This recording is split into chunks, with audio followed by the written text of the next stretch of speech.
Tissue chapter का second part जो है उसमें हम लोग पढ़ेंगे आज परमानेंट टिश्यू के बारे में।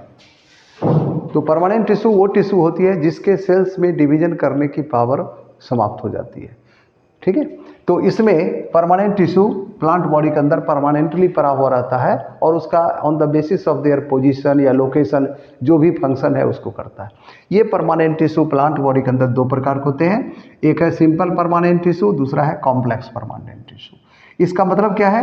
All the cells of the simple permanent tissue are very similar to one another. इसके जितने भी सेल्स है जिससे ये बना होता है वो एक दूसरे से बहुत कुछ मिलता जुलता होता है, लेकिन जो कॉम्प्लेक्स परमानेंट टिश्यू है उसमें एक से अधिक प्रकार के सेल्स पाए जाते हैं, इसलिए उसका स्ट्रक्चर कॉम्प्लेक्स होता है, इसलिए इसका नाम कॉम्प्लेक्स परमानेंट टिश्यू रखा गया है।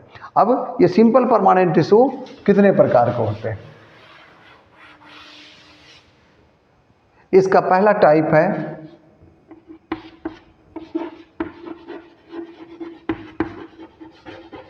पैरेन्काइमा।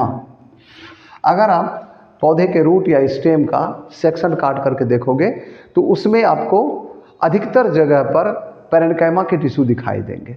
इसके जितने भी सेल्स होते हैं, all the cells of the parenchyma tissue are thin walled. ये राउंड, ओवल या रेक्टेंगुलर सेल का इस तरह के आकार का भी हो सकता है।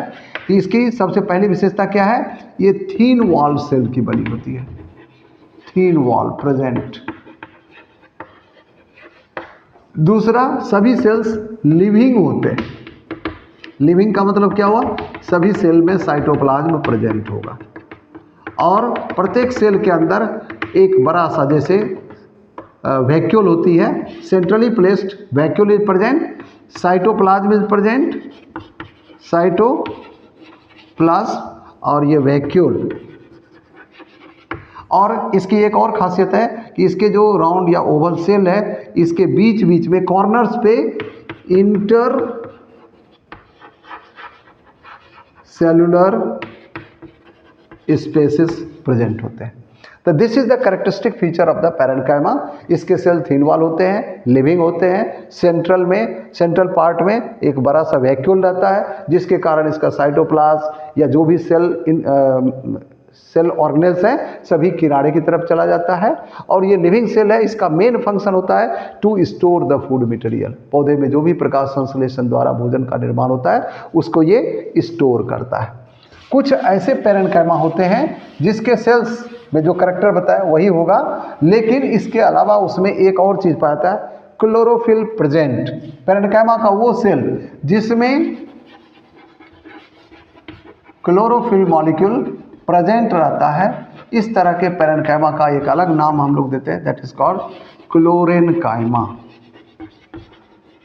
है तो एक तरह का पैरेन्काइमा ही, लेकिन इसमें क्लोरोफिल के प्रेजेंस होने के कारण इसका नाम क्लोरेन्काइमा रखा गया। और इस तरह के सेल्स प्लांट बॉडी या टिश्यू पौधे के खास करके लीव्स में पाए जाते हैं। और लीव्स में अगर ये प्रेजेंट है इसका मतलब लीव का कलर ग्रीन इसी के कारण होता है। और इसका मुख्य काम क्या हो जाएगा? प्रकाश संश्लेषण द्वारा पौधे के लिए भोजन तैयार करना। कुछ ऐसे पैरेन्काइमा होते हैं जिसमें क्लोरोफिल के जगह उसकी जो इंटरसेलुलर स्पेसेस होते हैं वो बड़े बड़े होते हैं, उसमें एयर कैविटीज प्रेजेंट होते हैं। और एयर कैविटी के प्रेजेंट होने के कारण ये बड़ा बड़ा जो है यहाँ पर एयर कैविटी होगी, जिसके कारण इस पौधे में ये हल्कापन इसको प्रदान करता है। और ये ज़्यादातर एक्वेटिक प्लांट में पाए जाते हैं। एक्वेटिक प्लांट्स जितने भी हैं उसमें अधिकतर एयर कैविटी प्रेजेंट होगी। और ऐसा पैरेन्काइमा जिसमें एयर कैविटी प्रेजेंट होती है उसका नाम है एरेन्काइमा। इसका नाम हो गया एरेन्काइमा, जो पौधे को जल की सतह पर फ्लोट करने में मदद करता है। और इस तरह का एरेन्काइमा वाला टिश्यू आप वाटर हाइसिंथ, जिसको हम लोग साधारण भाषा में जलकुंभी कहते हैं, उसमें देख सकते हैं। ये हो गया पैरेन्काइमा। दूसरे तरह का जो टिश्यू है उसका नाम है कोलेन्काइमा। सिंपल परमानेंट टिश्यू का दूसरा टाइप है कोलेन्काइमा। पैरेन्काइमा और कोलेन्काइमा में मुख्य डिफरेंस क्या है? इसके जो सेल्स होते हैं वो थिक वॉल्ड होते हैं।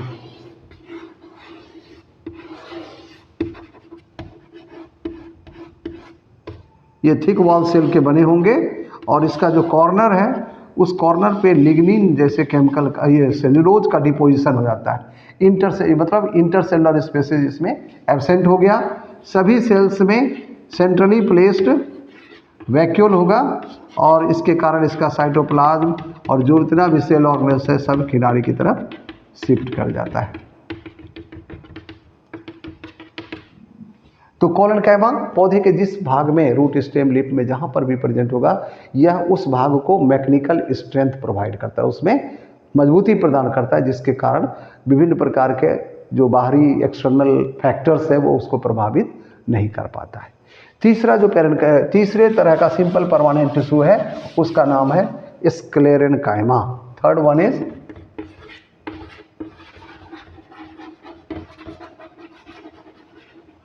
अभी हम लोगों ने डिस्कस किया कि पैरेन्काइमा और कोलेनकाइमा के जो टिश्यू है उसके सारे सेल्स लिविंग होते हैं क्योंकि उसमें साइटोप्लाज्म पाया जाता है।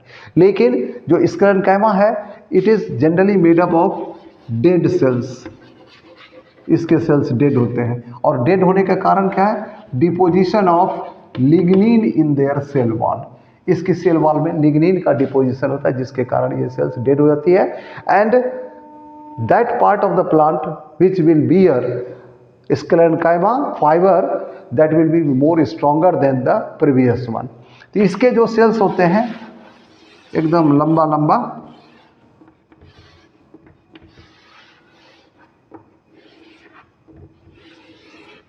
ये है स्क्लेरेनकाइमा का फाइबर और इसकी सेल्स की लंबाई ज़्यादा होती है, चौड़ाई कम होती है और सेल वॉल में लिग्निन का डिपोजिशन है। इसमें छोटे छोटे पीट्स भी पाए जाते हैं। ये भी पौधे को मैकेनिकल स्ट्रेंथ प्रोवाइड करता है। इसी में कुछ स्क्लेरेनकाइमा के सेल्स ऐसे होते हैं जिसके अंदर की पूरी जगह all the whole space within the cell is filled with lignin. इसमें पूरे में लिग्निन का डिपोजिशन हो जाता है लाइक दिस। अलग अलग तरह से भी हो सकता है। इसकी जो अंदर की कैविटी है उसमें भी लिग्निन भर जाता है जिसके कारण ये स्टोन के समान मजबूत हो जाता है। इसलिए इसका नाम है स्टोन सेल्स रखा गया है और ये भी एक तरह का स्क्लेरेनकाइमा है और पौधे के जिस भाग में पाया जाता है उसको बहुत ज़्यादा हार्ड या कठोर बनाता है। जैसे कोकोनट, मैंगो का सीड, इसमें स्टोन सेल्स पाए जाते हैं जो उसको मजबूती प्रदान करता है। तो ये अभी हम लोगों ने सिंपल परमानेंट टिश्यू 3 प्रकार के हैं, पैरेन्काइमा, कोलेनकाइमा, स्क्लेरेनकाइमा, तीनों का स्ट्रक्चर और उसके फंक्शन के बारे में डिस्कस किया। नेक्स्ट वीडियो में आपको इसका सेकेंड पार्ट जो है कॉम्प्लेक्स परमानेंट टिश्यू उसके बारे में डिस्कस करेंगे।